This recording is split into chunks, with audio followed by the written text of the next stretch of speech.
Hello, everyone. Welcome back to the Undialed podcast. We're actually going to try to do these every Friday, so that's at least the plan. So we'll see how that goes. And if you enjoy it, let us know down in the comments below and what topics you want to see us go over, and we'll talk about them. Easy peasy. Today we're going to be talking about how we got into scootering, how scooters became part of our lives, and how Undialed started because of that. So, Yeah. I guess I could start it off. So before I was White Trash Willie or whatever you want to call me, I don't really care. I was a insecure skateboarder that played lacrosse. An insecure skateboarder? Yeah, insecure skateboard. I only liked to skate because I wanted to look cool. Like that was the reason. Fair enough. I was insecure about just what people thought about me and all this sort of stuff. But this was 8th grade, about to be freshman year, and then one day, me and my friend Keelan, and Keelan was like my best friend at the time. We were off skateboarding around the neighborhood. And then At this point in time, where did you live? I lived in Denver, Colorado. This was in Denver. And yeah, I've lived a lot of places. For everyone that doesn't know, I was born in Chicago, and then I moved to Denver when I was 2. And then after Denver, when I was 14, I moved to the Bay Area. And then after the Bay Area, I moved to San Diego. And then with Clayton, we moved to Arizona. So I've been all around. But anyway, back to Denver, back to 8th grade Willie. We were skateboarding around, and something that we like to do is we like to just like bomb hills. We like to just mob down hills as fast as possible. And something that we did is we would put longboard wheels onto skateboards, so that way they would just be a little bit smoother, and we could carve a little bit more. It was I don't know, it was just more fun. And we were just cruising around on our skateboards with longboard wheels, and he gets some speed wobbles, and he the board like jets out from under his feet and goes in the middle of traffic, and then before we were able to stop it, it got ran over by a car.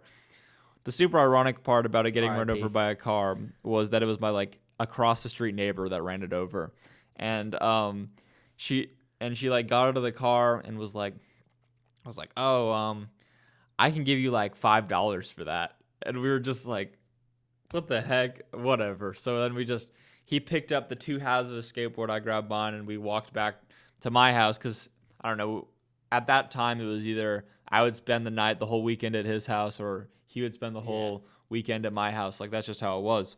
But anyway, this weekend he was over at my house. So we had a snap skateboard, a complete skateboard. At the time, my parents didn't let me play video games. So video games were an option. We were like, oh shoot, what are we gonna do? Like what is there to do? We could always fingerboard because we were into fingerboarding at that time too, but we wanted to do something outside. So I go into my garage and I rip out this Razor fold-up scooter, and I only have one. And I remember I was like, oh, my neighbor has one in their front yard that she just leaves out there, and we can go grab that one. So I grab my really crappy one, and then we go to the neighbor's house and we grab their really crappy one, and we just start trying some tricks on them. I mean, we couldn't tail up, we couldn't bar spin. These were on fold-up scooters. Like this, we were just goofing around.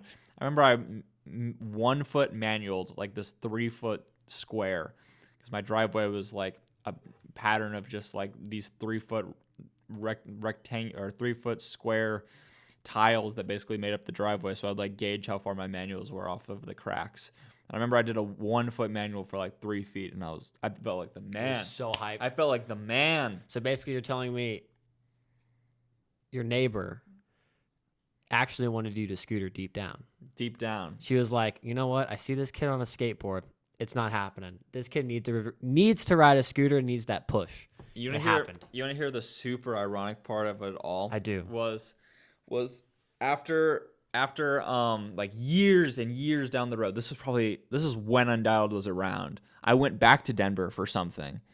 And I met up with Keelan, the guy that I like started scootering with, and we actually went back to my old house just to like, I don't know, I want to go see my old house that I used to live in. And we see the scooter in the front yard still. Like the same exact scooter is in the front yard. So I like go to the neighbor. I'm just like, yo, can I buy this from you? Like, this is such a piece of my life. So then we bought the scooter, and now Wait, did you sell them the house, or you didn't sell the house? But did your parents sell the house and it was just in the yard, or did you just no, give no, no. to It them? was because we've just been using my neighbor's scooter. Like he had been using my neighbor's scooter the whole time. That Okay. that when we were done with it, we just put it back in the spot that it was. But that spot had never changed over so many years. I mean, it wasn't just sitting in the middle of their front yard. It was like Oh, okay. it was Okay, like okay. behind a lawnmower in there, very easily to go into like greenhouse where they kept their tools. But like my family and the family, the neighbors were really, really close. So their kid would be in my driveway all the time, and I would be in their driveway all the time. Okay, It was just a good relationship with the neighbors. But anyway, we bought the scooter. It's it's hanging up in Keelan's house right now. It's super funny. But anyway, Shout out to Keelan. let me get back to the story. So then we were scootering, and then one day we were riding through this place called Cook Park. And on Park. Cook Park. Okay. And we were riding through Cook Park, and we see this kid, and he has a scooter, but there's something different about it. And now knowing what it is now, it was a inward Ultra Pro Complete. So it basically came with inward T-bars, yak wheels or some sort of metal core wheels, professional grip tape, ODI grips, and I'm pretty sure like an aftermarket double clamp. Dude, this kid was balling. But like for that time, that was the scooter. I mean, I guess you could have like an SR scooter that would be like better, but that was a damn good scooter. And we saw that, and we started just drilling him about questions like, what is this? What is this? What is this? And he told us about the Razor Ultra Pro. So we're like, oh shoot, let's go check out the Razor Ultra Pro. Turns out the Razor Ultra Pro 2 just got released on Amazon. So we're like, oh shoot, Big day. So Keelan had like a way crappier scooter than I did. So he bought one of okay. So there was the Razor Ultra Pro and there was the Razor Pro folding up. The Razor Pro you could still fold. The Razor Ultra Pro was the welded version. Instead of buying the Razor Ultra Pro, he buys the Razor Pro because he still likes the ability that we can fold it because we like to fold it to put in our parents' cars. It just made it easy. It's super convenient. So we're like, oh well, it's just a better folding scooter. We're gonna get this. So he gets that, and then I get really jealous of him. I'm like, oh, you got the Razor Pro? I'll get the Ultra Pro. So then I bought the Ultra Pro, and I was like, I had the Ultra Pro, and then he had the Pro, so mine didn't fold, but his did, and then he got really jealous, and he's like, all right, I'm gonna get the Ultra Pro too. So we both had Ultra Pros. So then, right around that time, we had been doing all sorts of dumb stuff. Honestly, a lot of Undialed videos have been thought of from dumb hacks that we do to our scooters back then. Like we have this video that's like $5 scooter hack, and it's literally putting duct tape on your bars to like make like bar wraps, and that's like what we did. We put duct tape on our bars to like make our scooter different colors and stuff like that. Like I don't know, but anyway, at this time, I went into freshman year and I moved to California. When I moved to California, I had no friends. I just had my scooter. And there was this town near where I lived called Livermore, and that was kind of like where the scooters in the Bay Area there was a skate shop there that sold scooters. So that was where all the scooter riders kind of like met. And Wait, is that skate shop still around? yeah, it's called Street Science. I don't know if you ever went. Street Science? Yeah, it's called Street Science Skate Shop. They were honestly kind of a whack company. They were more just like a skate shop making money off scooters instead of like a scooter shop that like really cares about scooters, or even a shop that cares about scooters. But they had scooters and there were scooter riders there, so I mean that's where I wanted to go hang out. Fair enough. And when I moved to California, it was summer break, so I had no friends from school because I hadn't even gone to school yet in California. So these were all my only friends, was just these random scooter riders at this scooter shop. Looking back on it now, Jake Sorensen was one of them. This guy named Fedora was one of them. There was a few more guys, the Hella Grip guys. Thanks to Jake and all those guys have been around forever. Forever. Jake might tell you he hasn't been riding for a while, but Jake's been in it for a long time. I remember my earliest memories of going to the skate park on like my Razor Ultra Pro, and I saw him there, which was so funny. He was always the best at the skate park by far. He was always at least 10 steps ahead of everyone else, and that hasn't changed. That's crazy. All right, but here's the real question before we move on. All right. Should they bring back the foldable scooter? Foldable scooter. I mean, Just saying, the airports ask. I think People ask for it, so I think that it is technically possible to make a scooter that is as light as a professional scooter now, that is as strong as a professional scooter now, but can fold. I think that it is. Andrew Broussard, where you at? I think that it is technically possible to do. It'd be a very expensive scooter, but I think it would be a very interesting scooter to bring to the market. Like a scooter that I'm just, the way I'm imagining it is like it wouldn't fold like a razor mechanism. It wouldn't like actually collapse down on itself. I'm thinking that it would like come apart and then like reattach to itself, folded or something. I don't know. So some sort of way to That would work. that you can make like a scooter that could have the strength of a pro scooter, but And then the airports wouldn't lose their minds. airports would not lose their minds. Well, that has been like my first year into scootering. I'm going to let Clayton talk about his first year of scootering. Oh, yeah. So, but if you're wondering, this all correlates to... Undialed. Both of these Exactly. stories are going to lead up into how we formed Undialed. But we got to start at the beginning. Right now, it's a pyramid, right? We're at the bottom of the pyramid, and we're going to make our way to the tippity top where we are now. Where we're doing this podcast. Yep. So we're going to take you every step of every single day, every single hour, what we did. It's all documented. So this is actually going to be a So on October very long... 25th of 2008, Clayton arose, ate his wheat thins, and he... Dude, I didn't eat wheat thins. Yeah, you It was did. Ritz. I ate the crap out of Ritz. Dude, you look like a wheat thin type of guy. A wheat thin? Why is it? Because I'm thin? Are you making fun of my figure? I mean, I'd be a hypocrite if I was. Okay. But nah, I actually ate really, really bad all the time. I didn't. Dude, I ate so gross. Because, like, I don't know. Like, I wasn't supposed to, but I did anyways. You know? Anyways. I'm getting off topic here. But basically... What were you doing before you started scootering? All right. So, well, actually, I guess there's not one specific thing I did. It was kind of a lot of things put together. And it was mainly, at first, I grew up in this little neighborhood called Eagle Tree outside of Amarillo, Texas. I lived there for 19 years of my life.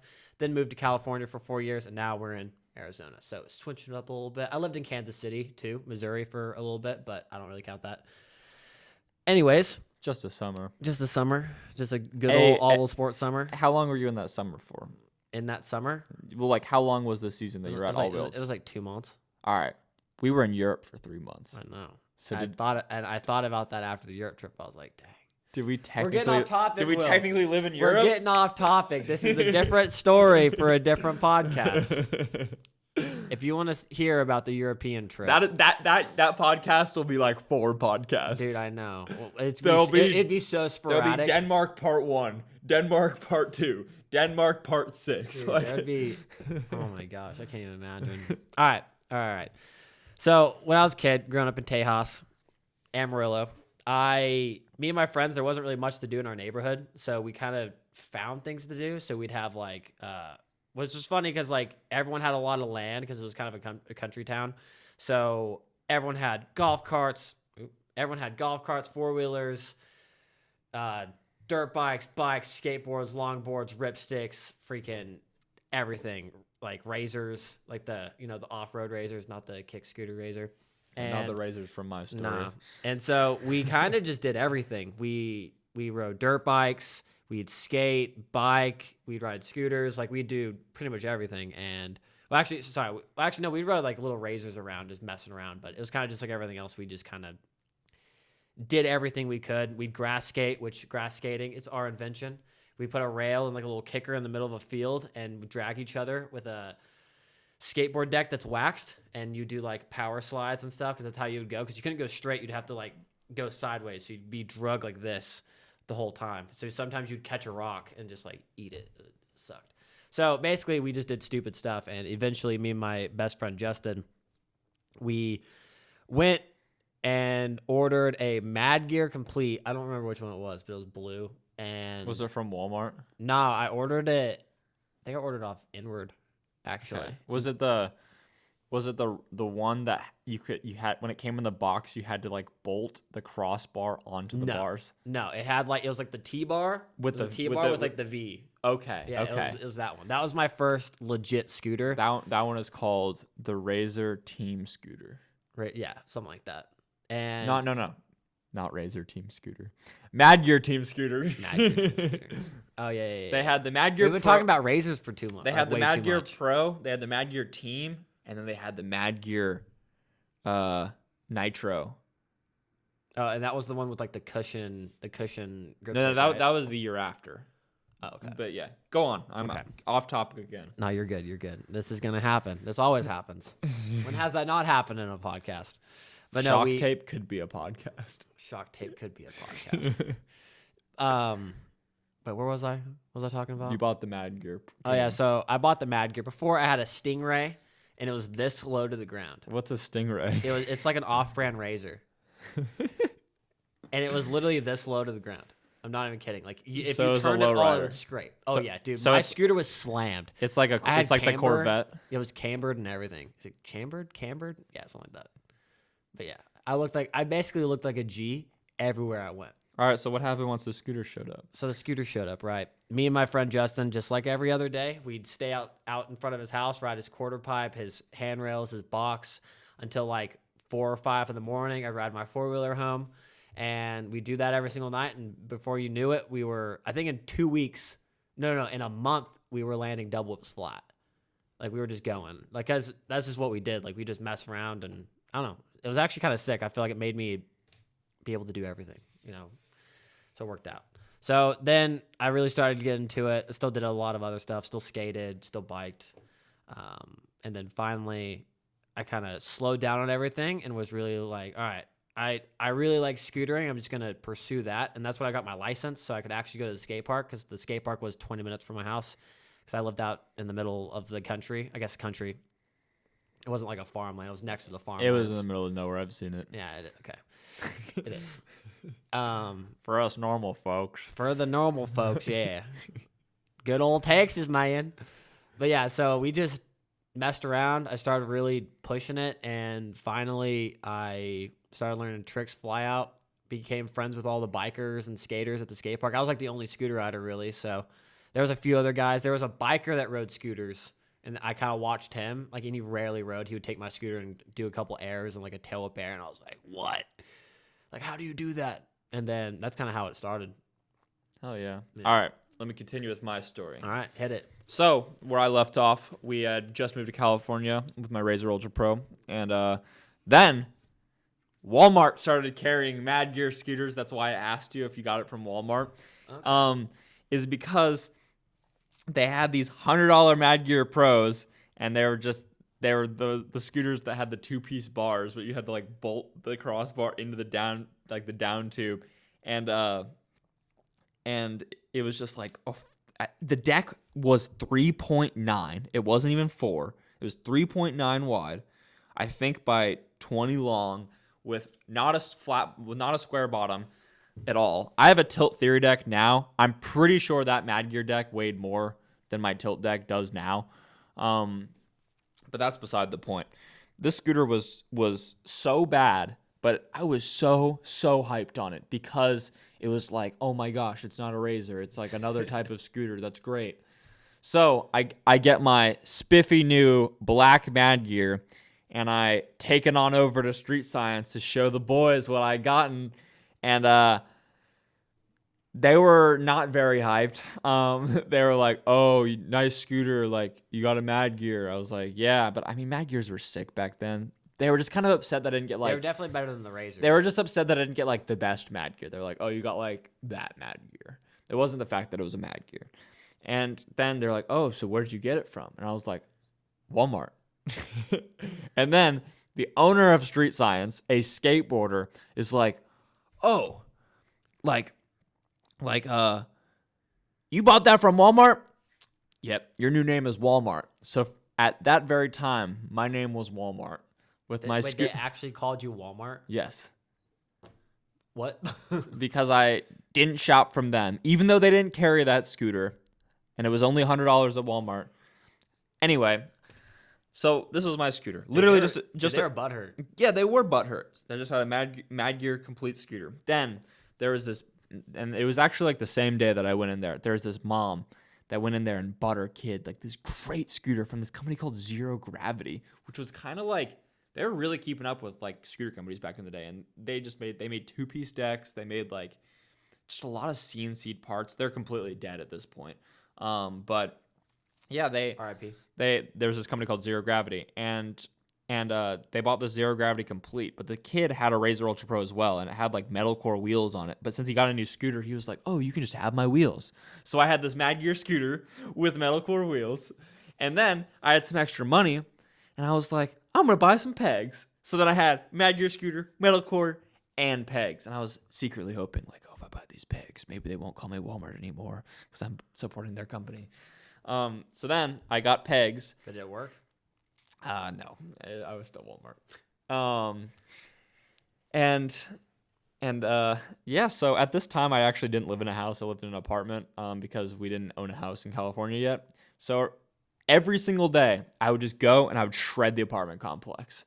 The apartment complex had this like enormous like parking lot area that had all these like strange sidewalk features, and it was in the Bay Area. So the entire apartment complex was like in like a valley. So like half the apartment complex was like up high and the other half was like kind of low, and the other half was like it was just like a really hilly apartment complex. So there was it made for a lot of like cool spots. So I would just grind curbs. I would try 50/50s and stuff like that because I had pegs, and I feel like that's why I like 50/50s so much, is because I bought those pegs that one day. I learned feebles, and in my head I was like, "Oh, a 50 is just a harder version of a feeble. If I can feeble, I can 50 it. It's just going to be scarier." Fair so enough. I just learned how to 50 stuff really well because I just like those pegs, and I could only really grind ledges. And like at this time, my like local town I lived in called Castro Valley had a skate park, but it was the most garbage skate park ever. Clayton can validate that. Castro Valley Skate Park is the worst skate park ever. Okay, no. It's not the worst skate park ever, but it's the worst local. Actually, no. Because like I don't wanna bash on them, but remember Rad Skate Park? Dude, I would rather ride Castro Valley. at than least Rad. CV Skate Park has like, It has rails. It has the hip. It has no. You missed the rail, dude. So a car hit the rail recently and bent it all up, and now they took it out. So there's no rail. So a car was just driving through the park. Yeah, people do that. Tight. That's sick. Because like once you get over the curb, you're like in the field. You can just do whatever you want. And like No, that hip is good. the hip will is say. good, but it's also half of the skate park. Yeah, it's true. Anyway, so from there, I met this kid named what was his name? What was his name? John Mayers, I think his name. Mayers? John Mayers or something. And this kid, this was like the first day of school. All of this story so far has been the summer leading up to. So I go and I register for school in this town. By this time, I also got a house too. So I'm registering for school. I'm registering to be a freshman, and I'm like standing in line, and I look, and there's this kid, and he's riding a Phoenix deck, Phoenix suicide bars, like a proto SCS, a proto senior fork, And your some mind is blown. proto wheels, and I'm like, Hold up. who is this? Who is this? And I see him like hug like a teacher at the school. I'm like, oh, he knows people here. He goes to this school. Like, who is this guy? Who the hell is this guy? And I like walk up to him, and I'm like, yo, dude, like, nice scooter. Like, do you go to Castro Valley High School? And he's like, yeah, I do. And I was like, oh, sick. So then I like am just like super envious of this guy. And turns out this guy was kind of a dick. Yeah, what do you do? He basically just like talked bad about me like all through high school, and just like how I would like when I was a freshman and a sophomore and he still scootered, he'd be like always be like, yeah, I'm the best in Castro Valley. No one's ever gonna beat me in Castro Valley. I'm the best in Castro Valley. And then it's when he stopped scootering and got into like pickup trucks, he was like, oh, you still scooter? Oh, you're gay. Blah blah blah blah blah. Like he was just that type of guy. And the funniest part about it was he applied to get onto 5-star scooters, and they rejected him, and he posted the email on Instagram, And I saw that, and I was like, dang, 5-star scooters, they must be like a really legit company if they're turning down this hometown hero. Like, dang, like if he's not getting on 5-star scooters, no way I'm getting on 5-star scooters. Which was super ironic becoming friends with Clayton, because I kind of had this esteem in my head of like good scooter companies, and for some reason I like associated 5-star scooters with being a good scooter company only because this kid in my town got rejected from being on the team. Hey, they weren't bad. They weren't bad, but they weren't like top of the line. They weren't just. I think the problem is that they just weren't next level. They did cool stuff, but which goes into my next thing. All right, you go on. So I rode my local John Stiff skate park in Amarillo for years, blah blah blah, and then finally when I turned 19, I was like, all right, like I think it's time. Okay, no, sorry, I'm jumping ahead. You skipped ahead. I know I skipped a lot. I'm sorry. So I want to hear about riding in Amarillo. I used to go to like Dallas, Albuquerque. They were kind of the closest areas to go to, and they had scooter riders. So I went to my first contest in Dallas. I didn't do that good, but I kind of got my reputation built up a little bit there. And that contest is where the decade flip happened. Wait. The decade flip. Okay, for all of you guys that I feel like a lot of people have seen it. A lot of people have seen it, but I feel like that's more for our scooter riders and like the older generation that have seen that.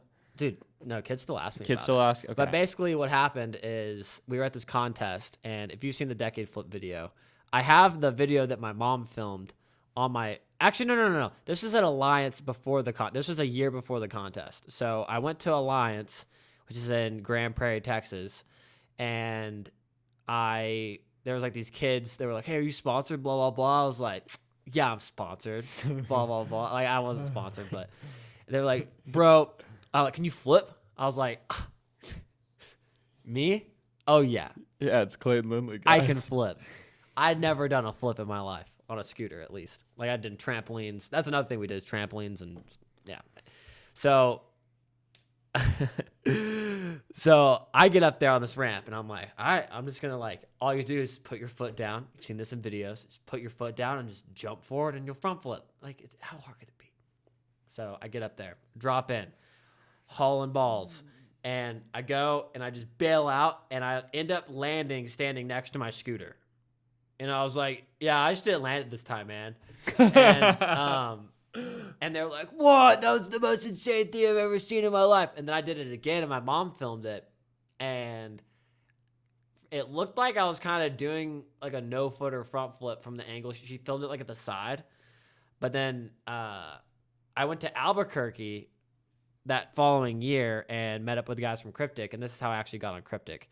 So I was in Albuquerque at this park called Los Altos Skate Park. And the owner's son or grandson, Wyatt, he was at the skate park and we were like hanging out, blah, blah, blah. And he ended up filming me doing it. And that was the first video that ever came out of it. And I went home and I was like, all right, I got to land this. My friend Slater started filming me try it. I tried it for like an hour, didn't land it. And that's the video that came out on the internet that got like 1 million views or whatever.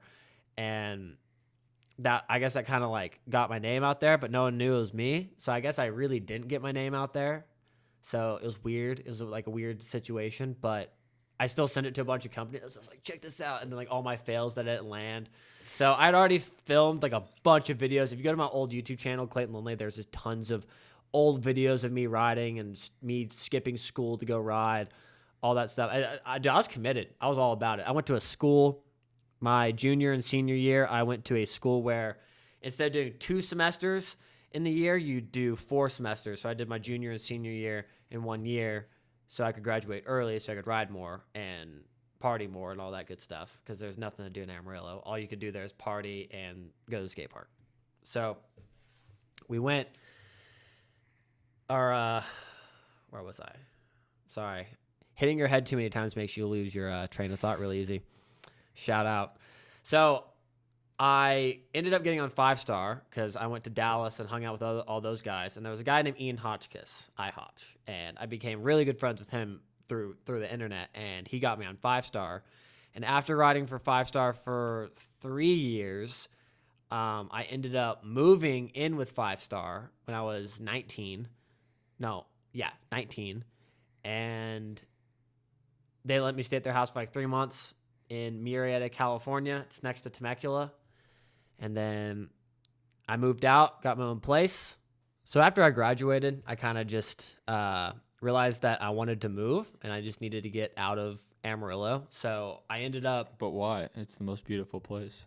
If you ever seen photos of Amarillo, Texas, dude, it will change your life. Isn't the skyline crazy with all the hills? It's amazing. All the mountains. All the mountains. The beaches, dude.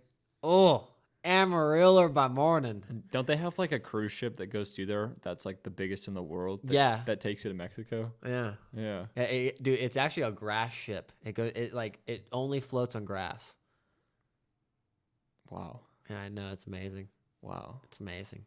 So I was like, all right, I got to leave the most beautiful place in the world. So to move to California, dude, that place man. is just a desert. There's like nothing out there. You can get. All right, well, shut up. So it's my turn to talk, dog. So I ended up moving to Murrieta, California, to live with the 5-Star people because they were so kind to let me live with them for 3 months while I kind of figured things out and got my stuff together, found a job because 5-Star at the time didn't pay me. So I moved out. Wait, you weren't paid by 5-Star? No. Oh, shoot. No, that's why when I got my signature bar, that's why I said bar. There was only one made because I waited 8 months to get my signature bars, but they never came. So yeah, I got a signature. There's nothing I can do.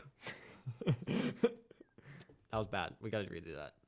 There we go. Yeah, so I got one bar, and there's only one bar ever made.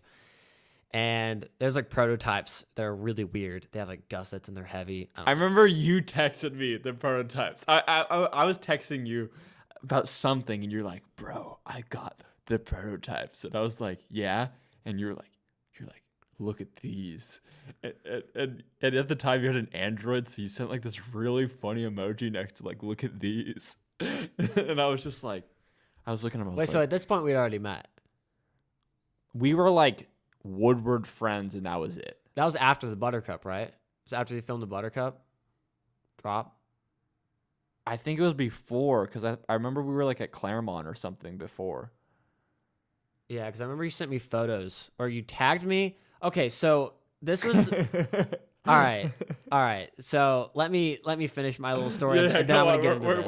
We're getting to it. So I moved out to California. I'd already gone a couple times. I went to SD7, and that was my first SD. I think so I went to SD7 before I moved, like a year before, and I got these photos from this guy that tagged me on on Facebook, and I was like, this guy took photos of me? Cool. And his name was Will Cash, and I was like, who's Will Cash? I remember and I like DM'd you. I was like, hey, thanks, man, blah, blah, blah. And then we met again after I had already moved to California at SD8 the following year. And then I put the two together because I actually like met you. And you're like, yeah, my name's Will, blah, blah, blah. Oh, gosh. No, I know how we met. I know how we met. You came to California for your, like, for some reason. You were still living in Amarillo at the time, and you came to California at some random week, and I just happened to be coming to San Diego as well some random week. And I remember you posting on Instagram, like, yo, I'm in California, who wants to ride? And I was coming into California, or Southern California, that day. And we, like, met up, and we, like, hung out because we were the only two that were down there together. Back when it was the original scooter farm. Oh, yeah. It was... Yeah, and then we went to the... Yeah, okay. Yeah. That was it. But that happened in between you moving and then that time I tagged you with photos. Yeah. And then I moved there, and then I went to Woodward, did the Buttercup while I was living at the 5-Star house. And then you and... Was it Maddie Saravalo? It was you and someone were going to come over to the 5-Star house. And I was like, hey, Catherine, can Will come over? And you were with someone. I forgot who it was, but she was like, yeah, no. I was like, okay, for sure.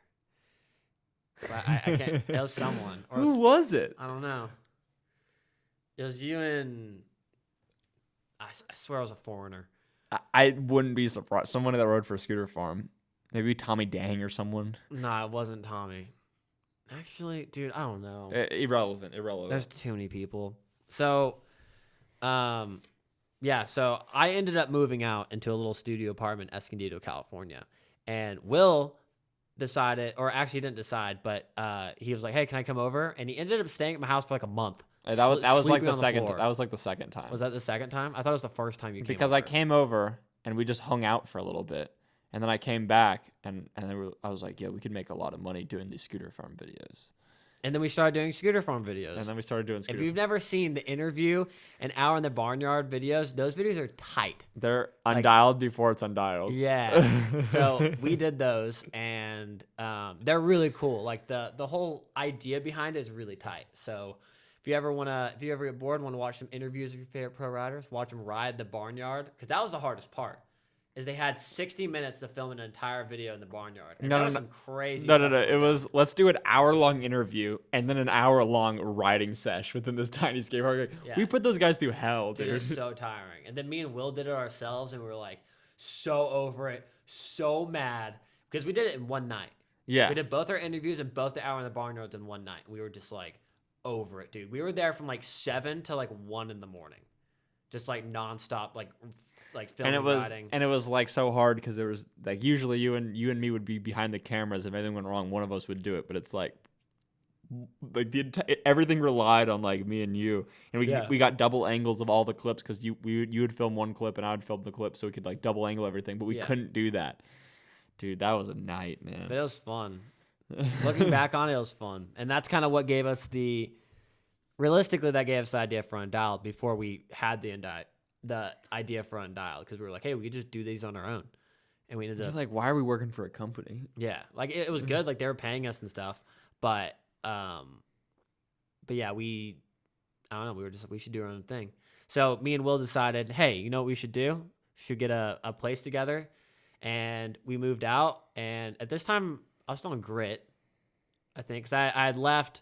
It's kind of messed up, and it wasn't like a personal thing. It wasn't because I had a vendetta towards them, but I think it was like a month after I moved out of the 5-star house, I got an offer from Grit, and they were gonna pay me as well. So I was like, it's Grit, like it's Grit. I can't not, like, Grit's tight. At the time, Grit was tight.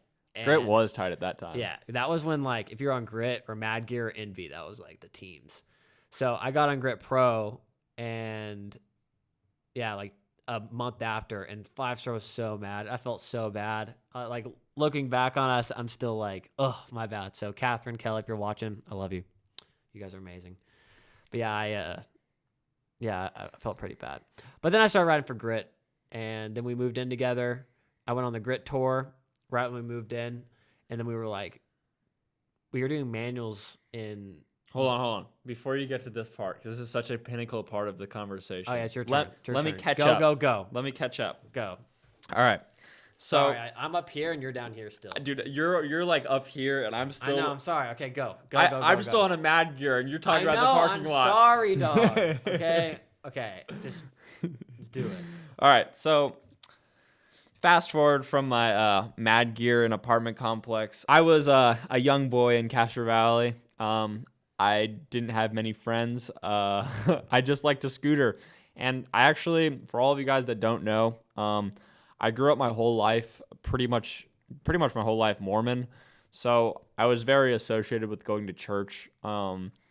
And there was this kid named Devin DeVoe that I went to church with. And it was super ironic. He was going into freshman year the same year I was going into freshman year. So we were like doing everything together. Like, just because I had church every single morning from 6 a.m. to 7 a.m., so I'd see him every single morning, and then we had church on Sundays and also church on Wednesdays, so I'd see him every single day of the week for multiple hours, and we went to the same high school and had classes together, so it was like I was around this kid a lot.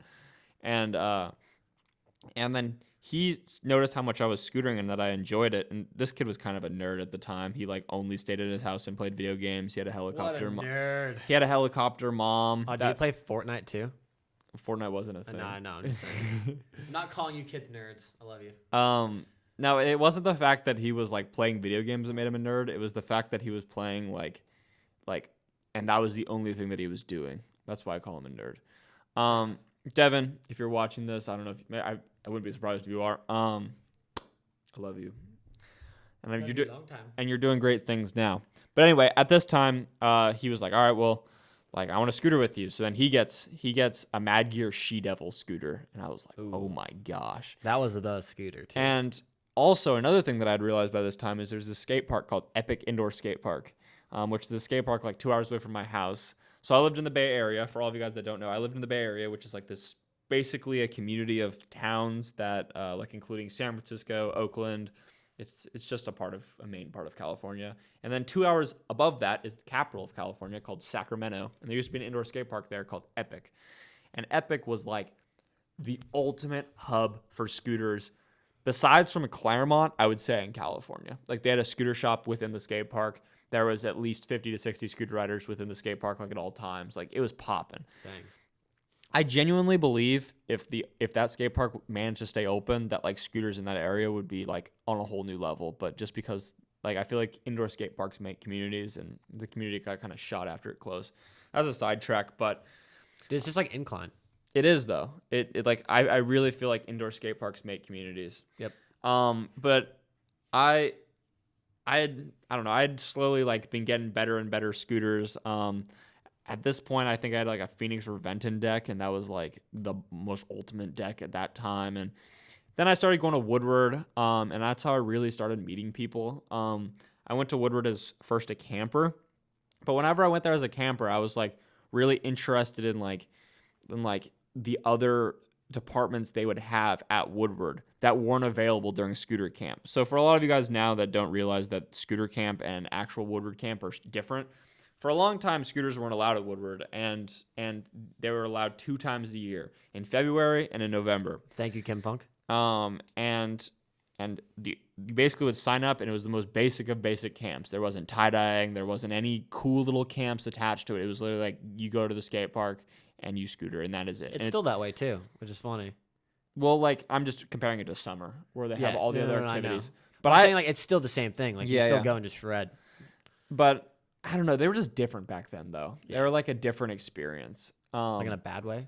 No, they were like, I feel like they were way better back then because scooters weren't allowed during summer. Like if you wanted to go ride Woodward ever, that was like that was the time that you went. So everyone was there. Like it was basically a comp, but there was no comp. It was just like everyone was going up to shred, which was so cool. And I was really interested in like the other aspects of Woodward that they had, and one of the main aspect of that being like the digital media.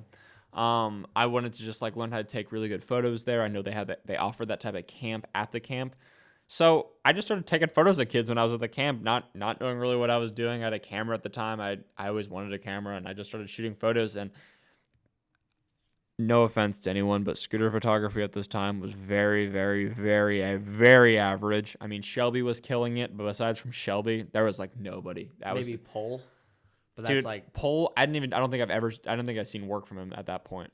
Like this was so early on, and so the owner, like not the owner, but like one of the main directors of Woodward was actually the one that ran the digital media camp, and he saw me like going around taking photos of all this random stuff, and was just like, yo, like, let me teach you how to do some stuff. So he taught me how to like use flashes. This is Richie Velasquez, if anyone is curious. He taught me how to use flashes. He taught me how to like put in my camera settings into like M, where I like really understood. He basically made me understand how my camera worked.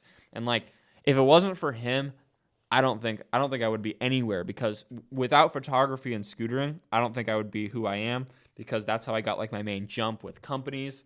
That's how I got my main jump with like friends. That's how I got my main jump with everything. So is because and all the pros and everything. Everything. That's how you befriended everyone. That's how I befriended everyone in scootering. Is just like, I would go. There'd be no one shooting content. There'd be no one shooting photos. So I would go shoot just these average photos of everyone, and then give it to them. And because it's not like it is now, where it's like everything is like, oh, let me be on your story. Like that didn't exist at that point. So It was like, no one really cared about getting content like they do now. And companies weren't paying for companies were paying for content, but they weren't expecting their riders to do it. So I was actually kind of making a living off of scootering at that time. Like, not a good living, but I would sell photos to companies, that my really proud ones. Then all the ones I didn't want to sell, I would just give to the riders. So make money, make friends. It was working out great. And then I bought my own flashes. I started really taking photography seriously. I shot a few magazine issues. I did this and that. And A lot, actually. and I mostly just like made a name for myself. That was like when a lot of times when kids ask how they want to make it in the scooter world, I always just tell them like it's not how good you are at scootering, it's who you know in scooter. 100%. And it's like That's why kids always complain, like, well, I'm better than this person. it doesn't matter how good you are unless you're a freak of nature like Jordan Clark was that one year. Then like sure you'll get sponsored, but if you're not a freak of nature that's pulling like double flares straight to concrete, just yeah. Oh yeah, I've never done that. Like, unless you're at that level, I wouldn't bank on just trying to get sponsored for who you are. You gotta like establish relationships, and that's what I did, not knowing that it would lead to where I am. So anyway, I wanted to make some extra money at one of these random Woodward events or one of these random Woodward camps. So there was this kid that came to my local skate park, and this was Val Vista Skate Park, and he had this company on his helmet, and he's like, and there's this kid named Daniel Brown, and he's like, yeah, I just went down to San Diego, and they have this new scooter shop down there called the Scooter Farm. And I was like, the Scooter Farm? And I looked at the stickers, and I was like, oh, this is probably some lame company that's a whole bunch of like older guys that just like are just trying to make a quick buck off scootering. Like, I genuinely thought that. I was like, oh, who is these guys? I look up their Instagram. I'm like, oh, okay, this company. And I just like wasn't very hyped. So much beef. I just like wasn't very hyped on Scooter Farm. And then I like was like, you know what? Like, there's this company. Like, I might be able to make some money off of them. Like, I might be able to get something out of them. So I like messaged, because they like had posted something on Instagram about their team going to Woodward. And at this time, their team was like 4 people. It was like Elliot, Vincent. It was Elliot, Vincent, Derek Marr, and I think Mateo. Like, I think that was it. There was. Yeah. No, That's what it was. Yeah, because I remember like Jasper and all them got. It was Mateo's brother was on too. Mateo's brother used to scooter. Yeah. Oh. Huh. Anyway, but it was like a really small team. So I hit up the Scooter Farm Instagram. I'm talking to this dude named Nick Steiner. I didn't know who he was at the time. And I was just like, hey, would you guys send me a pair of wheels if I shoot some really, really sick photos of your team while I'm at Woodward? And Nick was like, sure, but they got to be good. And I was like, okay, here's my chance. I'm gonna go and do it. So I go to Woodward, and I had one mission at Woodward. Actually, I had 2 missions at Woodward. It was all for wheels too. Take backflips to wood was one of them, and also another one was to get photos of the Scooter Farm team. So I go, I meet Derek Marr. I literally meet Derek Marr. I meet Elliot, Vincent. I meet all these guys I'm looking up to, and I'm like, I'm so intimidated at this point. I'm just like, I told the owner of your sponsor that I have to like shoot photos of you guys. So like, can we go do that? And then I shot like a few, but I've been using the tips that Richie had taught me about the flashes, and I shot the best photos of my entire life up at this point. Like, the best ones. Like, I remember I shot one, I looked at my camera, and I was like, I was just, like, blown away. So I take the most killer photos for Scooter Farm, and I get back from Woodward, get backflips to wood. It's a very successful weekend. I messaged Nick. I'm like, yo, I got the photos. I got them, and I sent it to him. The photos. And then he replied, and then he's like, wow. And then he sends his number, and he's like, call me. And I'm like, oh, I messed this up. Like, oh, I totally screwed this up. Like, he's gonna like tell me some reason of why I can't send the wheels. Like, oh well, whatever. Calls me. He's like, hey, we're looking for a. No. Hey, buddy. Oh yeah. Hey, buddy. I'm really, really stoked on the photos that you've taken. You know, we're actually looking for a photographer for our team. Is that something you'd be interested in? We would fully sponsor you and everything. And like, those words, I was like, you want me on your team? What? And he's like, yeah, I'll send the wheels as part of your sponsor package. And I was like, yes. And I remember hanging up that phone, walking to the living room, like, Mom, Dad, I'm sponsored. And they were like, cool. Like, what does that mean? Like, like, and as like a kid, my dad did rally driving when I was a kid, so he'd always get like sponsors and stuff for rally driving, and they would send him packages of just like cool stuff, and I was just like, yeah, just like, I don't know, tires, Yeah. car rims. That's like sick. I was just like jealous. Like I wanted my own packages. I wanted my own sponsors. Hey, now you got some scooter wheels. Exactly. No, screw car wheels. You got scooter wheels. With my name on it. So then after that, I then and then I basically did that same fancy little trick of, hey, let me shoot photos of your team to Eagle and District.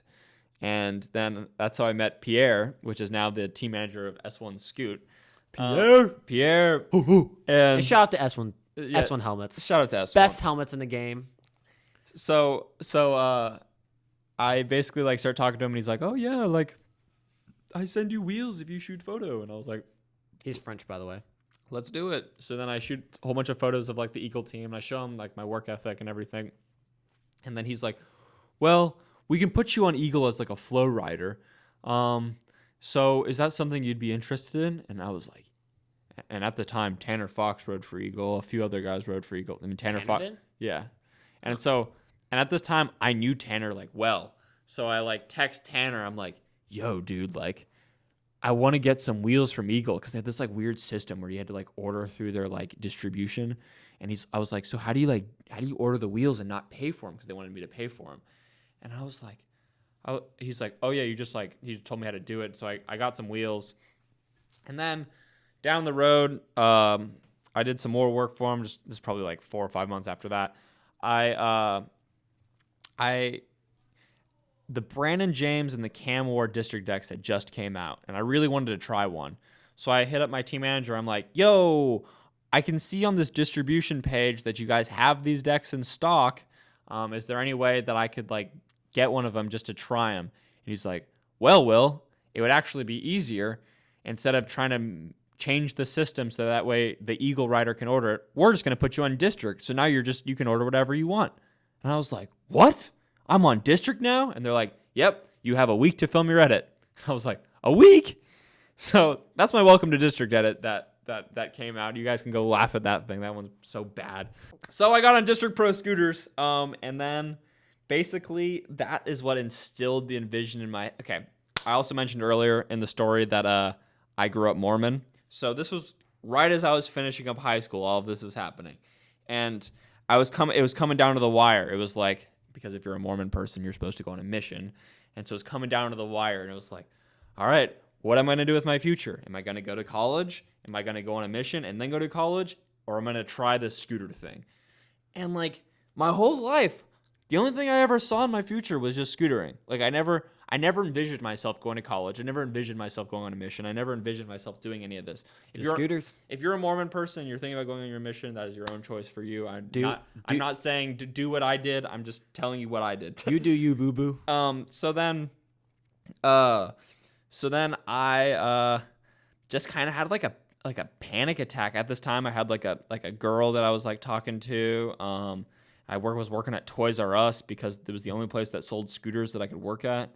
And I was just kind of lost, and I was just like, I had a freak out moment. I was like, what am I doing in life? Like, what am I doing? Like, I need to like either make something out of this scootering thing, or I got to like go to school and like bite the bullet. Like, what is it going to be, Will? I get fired from Toys R Us. My girl breaks up with me both in the same night, and it was Christmas Eve. I kind of just had like this like crazy feeling come over me of like, all right, I'm gonna scooter. That's what I'm gonna do. I'm gonna scooter. I'm gonna try as hard as I can. If I fail at this, everyone can laugh at me for trying to go and scooter, but I'm gonna try my hardest. And then right around that time is when I started hanging out with Clayton more and more. And you stayed a month at my house. And we started making these scooter farm videos, trying to make money, trying to just make it happen. And then I went to Europe. You went to Kansas City.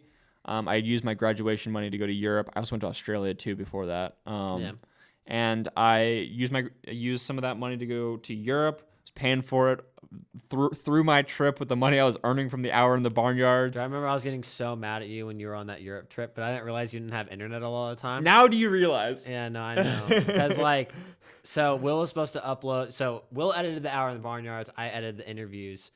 and they're never on time. And I was like, Will, like, dude, we gotta do this. Like, come on. And you're like, and then he wouldn't respond to me for like days at a time. And I'm just like, dude, like, what am I gonna do? But like, I wasn't lying when I told you I did. Like, okay, when I went to Europe, I didn't have a phone plan when I went there, so I could only live off Wi-Fi.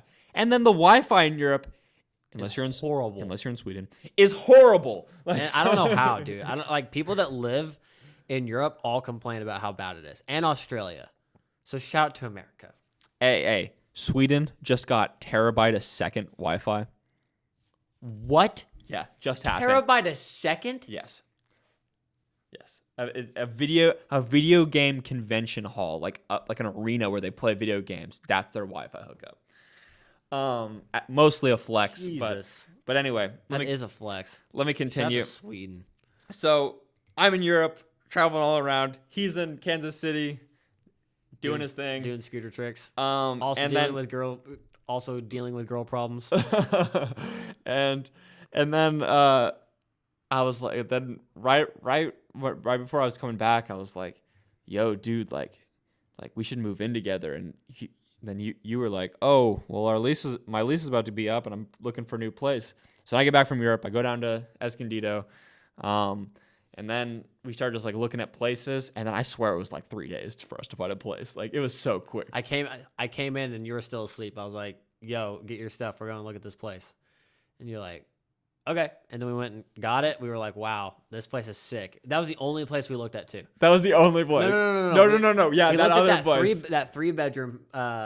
Dude, I'm so glad we didn't move into that. No, that one was tight though. It had like a fireplace. No, but in the it didn't middle. have anything in it. It didn't have a refrigerator. It didn't have a yeah. stove. Yeah, it's true. It also didn't have a grocery store next to it, and No. a gym, and Panda, and Everbowl. Dude, that apartment I'm was just saying, sick. dog. So- If you guys ever go to San Diego, I'm telling you, go to Everbowl. It's like the best acai bowl you're ever gonna eat. Ever. And we're not getting paid to say that. That is just like how good it is. Anymore. Yeah, now not anymore. We were getting free acai bowls, and that was tight. But all right, hold up. So then we move into this new place. wait, before all this, I forgot to mention, when I moved to California, I worked at Escondido Skate Park and Claremont Skate Park, and I worked there all the time, and that was like my source of income is working at skate parks. In Escondido, I could ride and film Instagram content at the same time, so I could do both, and it was tight. I could film YouTube videos. I filmed a few edit clips while I was working, like in my web edit and in my Welcome to Root has, and one of my grit edits is like I'm wearing the blue staff shirt while I'm working, so that goes tight. I got paid by Barack Obama and Donald Trump to ride scooters, so thanks, boys. Hell yeah. All right. Now the parking lot story. So basically, I got this. All right, you say. So me and Will, there was a grocery store. Literally, there was like our complex here, and then there was a fence, and then our complex a is gym backyard, and Vaughn's, which is a Safeway right here. So you'd open up a gate and it's right there, but there was a big parking lot where like skaters would go, and there were some like a curbs bunch of, that were waxed. Yeah, so there's like you could mess around. It was a really flat area. No one really went over there, so it was empty. So me and Will would just go there and practice manuals. And one night we're like, dude, how can we make more money? Like, how can we do this? And at the time we had talked about making a YouTube channel, but we were kind of on the fence. Like, this is weird. People are gonna think it's whack. Like, and this is when like scooter YouTube was like a thing. Yeah, and it was like this was when like Tanner. Everyone hated it. Everyone was like talking crap about it. No, this is when Tanner had like 200K and he was climbing. Yeah, that was when like Jake Angeles was like going, and we were like, we'd be stupid not to make a YouTube channel. So we were like, all right, what's the name? And there was like 2 names we had. There was Undialed, and we're like, oh yeah, that's kind of cool. Like, yeah, undialed, whatever. Then there was another one that we're like, ooh, and I can't remember what it was. It wasn't the strip clamp. I remember we were joking about that because that was already taken. There was another one. There was another one, but I do not remember what it was. I remember what it was. What was it? Kid's toy. Nah. That was after Undialed. That was after. That was for the clothing brand for Undialed. Yeah.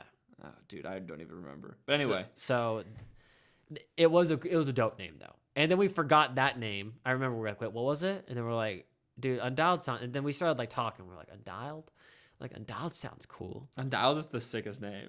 Yeah. So then then we made the YouTube channel. Undialed was straight across was okay. We made the Instagram account. It's Undialed TV. But now it's Undialed. What up? Shout out to our YouTube rep. And TV never meant TV. It meant the vision.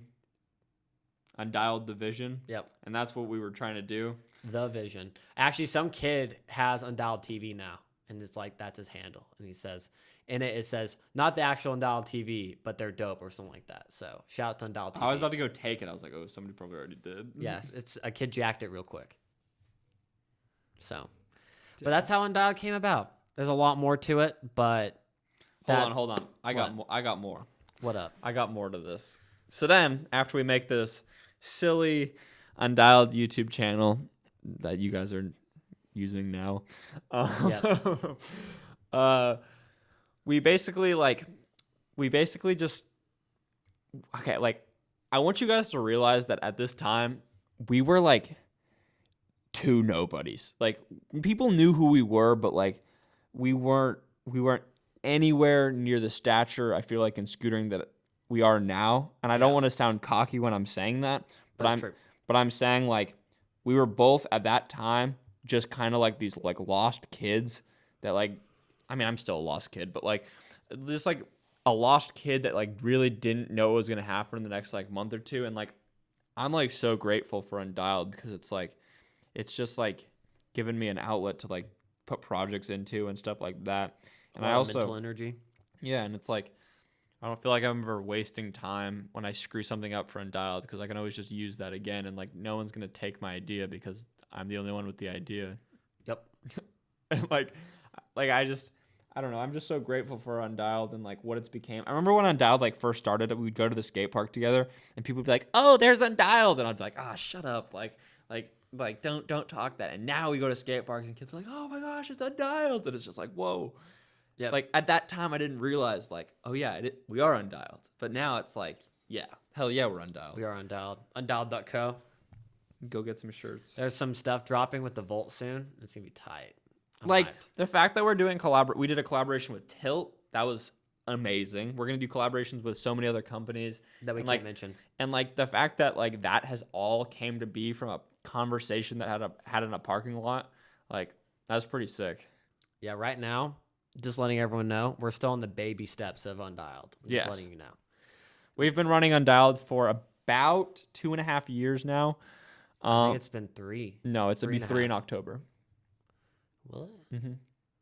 Okay. Oh, we started in 2016, huh? Mm-hmm. Yeah, so it's 2. Yeah, you're right. 2.5 years. So for 2.5 years, I feel like we've made a pretty good impact as a company.